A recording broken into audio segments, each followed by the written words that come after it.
Hello student, आज हम पाठ 4 गीतामृतम का अध्ययन करेंगे। इसका अर्थ है गीता रूपी अमृत। श्रीमद् भगवद गीता महर्षि वेदव्यास विरचितस्य सांस्कृतिक विश्वकोश नामना प्रसिद्धस्य महाभारतस्य अंशभूता अस्ति। श्रीमद् भगवद गीता महर्षि वेदव्यास के द्वारा रचित सांस्कृतिक विश्वकोश नाम से प्रसिद्ध महाभारत के अंश के रूप में है।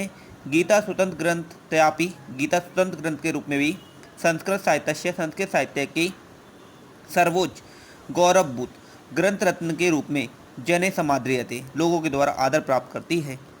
भगवद गीता श्रोता नाम भगवद गीता, वेदों के, उपनिषदों के, दर्शना नाम दर्शनों के सार तत्व को प्रस्तुत करती है।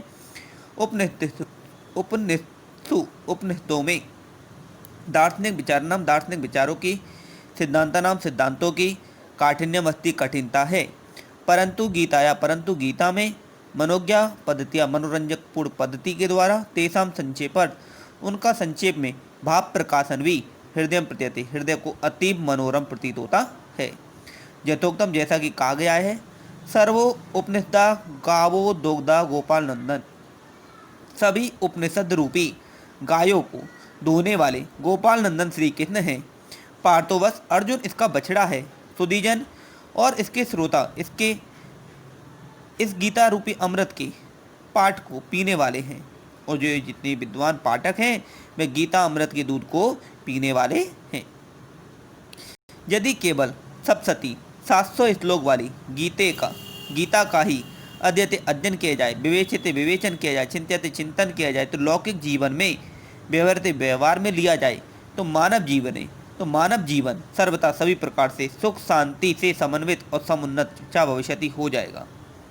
समालोचकों ने एता सिद्ध्यति यह सिद्ध किया है कि कर्मोपदेश प्रसारती की गीता मानव के जीवन कर्मों के उपदेश का प्रसार करती है। लोकहितम संपादित लोकहित को संपादित करती है।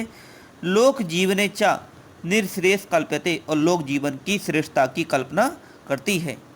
वैशिष्ट्यम लक्ष्यम श्लोकनम केनापि साधुच्यते, इस विशेषता को श्लोक के माध्यम से भी कहा गया है। गीता सुगीता कर्तव्य किम मन्ये शास्त्र विस्तरे या स्वयं पदम नावश्य मुक्त पदात विनिश्रिता। गीता का सुंदर पाठ करना चाहिए। शास्त्र विस्तरे, अन्य शास्त्रों पर विवेचन करने से किम मन्ये क्या लाभ, क्योंकि गीता तो स्वयं पदम नाव अर्थात भगवान विष्णु के मुख से विनिश्रिता निकलती है। हमें गीता का सुंदर पाठ करना चाहिए। अन्य शास्त्रों के विवेचन करने से क्या लाभ, क्योंकि गीता स्वयं पदम नाम भगवान विष्णु के मुख से विनिश्रिता निकलती है। श्रीमद् भगवद गीता महाभारत से 20 पर्वणि विद्यते, श्रीमद् भगवद गीता महाभारत के 20 पर्व से प्राप्त होती है। कुरुक्षेत्र से युद्ध भूमि, कुरुक्षेत्र की युद्ध की भूमि में विषादग्रस्त अर्जुन को दुख से युक्त जानकर के निष्काम कर्म की शिक्षा प्रतिष्ठा देते हुए भगवान श्री कृष्ण ने यहाँ पर ज्ञान भक्ति कर्म का समन्वय प्रस्तुत किया है। पाठे अस्मिन्, इस पाठ को गीता के द्वितीय अध्याय दूसरे अध्याय से द्वादश अध्याय पर्यंतम 12वें अध्याय तक कर्मयोग, आत्मसंयोग योग, भक्ति योग के महत्व के श्लोकों से भीतर लिया गया है। अनासक्त भाव से अर्थात अनासक्त भाव से मतलब ईर्ष्या से रहित भाव से कार्य करना ही गीता का परम उपदेश है। ज्ञान विज्ञान की निष्काम कर्म दीक्षा, अनासक्त भाव से किए गए कर्म, बंधनों से मुक्ति, कर्तव्य पालन का संपादन, सर्वमपि यह सब कुछ प्रतिपादन सरलता से इस पाठ में वर्णित किया गया है। कर्मयोग, पहला श्लोक, योगस्त कुरु कर्माणि संत्यक्त्वा धनंजय, हे अर्जुन, संत्यक्त्वा आसक्ति को त्याग कर और योग में स्थित होकर के तुम कर्मों को करो, क्योंकि सिद्धि असध्य, क्योंकि सफलता और असफलता समभूतवा समान होकर के समत्वम योग उच्यते, समानता वाला योग कहलाती है। दूसरा श्लोक, नियत कुरु कर्म तो हम कर्म जाओ अकर्मण, हे अर्जुन, कर्म नहीं करने से तो शास्त्र विधि से नियत किए गए कर्म करना श्रेष्ठ है। कर्मों को ना करने से तो शास्त्र विधि से जो कर्म नियत किए गए हैं उन्हें करना श्रेष्ठ है। क्योंकि शरीर की यात्रा भी बिना कर्मों को करने से प्रसिद्धि को प्राप्त नहीं करती है। क्योंकि जो व्यक्ति कर्म नहीं करता है उसकी शरीर यात्रा भी प्रसिद्धि को प्राप्त नहीं करती है।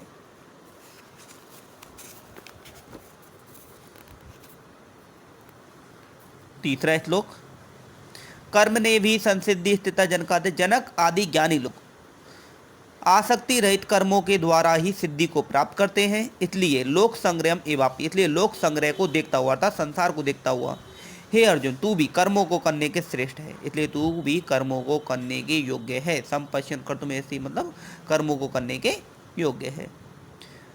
चौथा श्लोक, यद आचरति श्रेष्ठ देवतरो जना, श्रेष्ठ लोगों के द्वारा जैसा आचरण किया जाता है, यद प्रमाणम कुरुते, जैसे प्रमाणों को प्रस्तुत किया जाता है, सामान्य लोगों के द्वारा लोग तद अनुवर्ते, वैसा ही आचरण किया जाता है।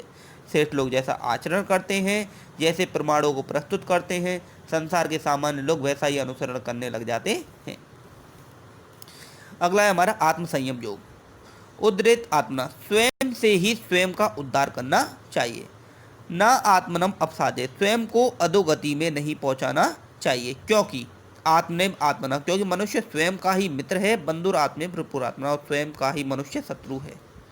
मनुष्य स्वयं का ही मित्र है और स्वयं का ही शत्रु कहलाता है।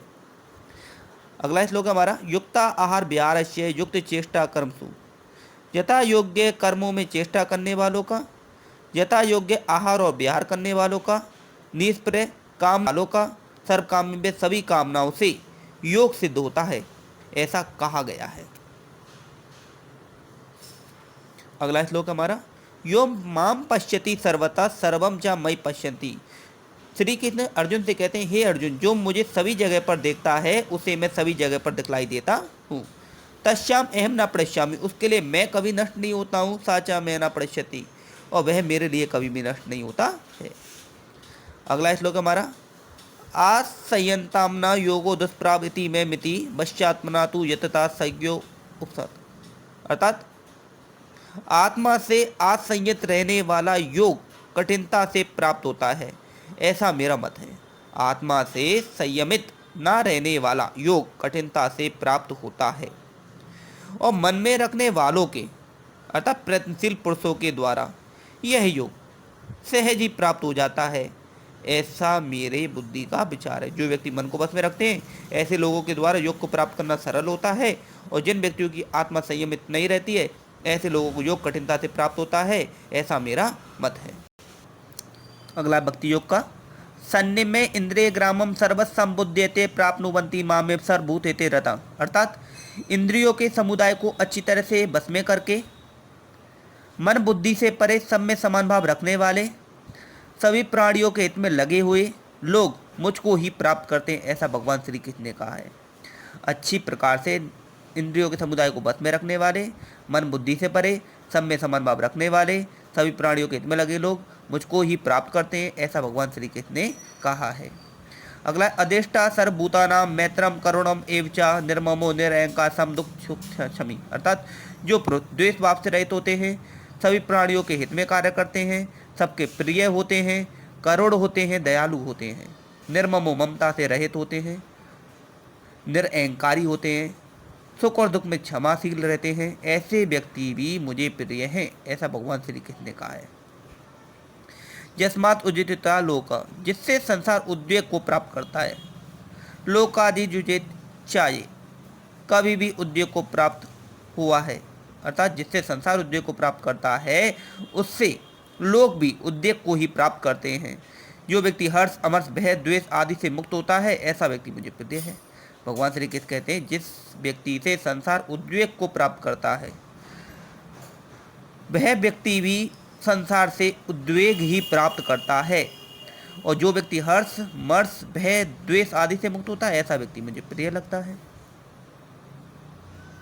लास्ट श्लोक, जो ना हर्षति, जो ना तो प्रश्न होता है, ना द्वेषती, ना द्वेष करता, ना सोचती, ना शोक करता है, ना कांक्षती, ना कामना करता है, शुभ अशुभ परित्यागी, जो शुभ और अशुभ सभी प्रकार के फलों का परित्याग कर देता, भक्तिमान भक्ति भाव से मेरी पूजा करता है, साचा में प्रिय वही मेरे लिए प्रिय लगता है, ऐसा भगवान श्री कृष्ण ने गीता में बतलाया है।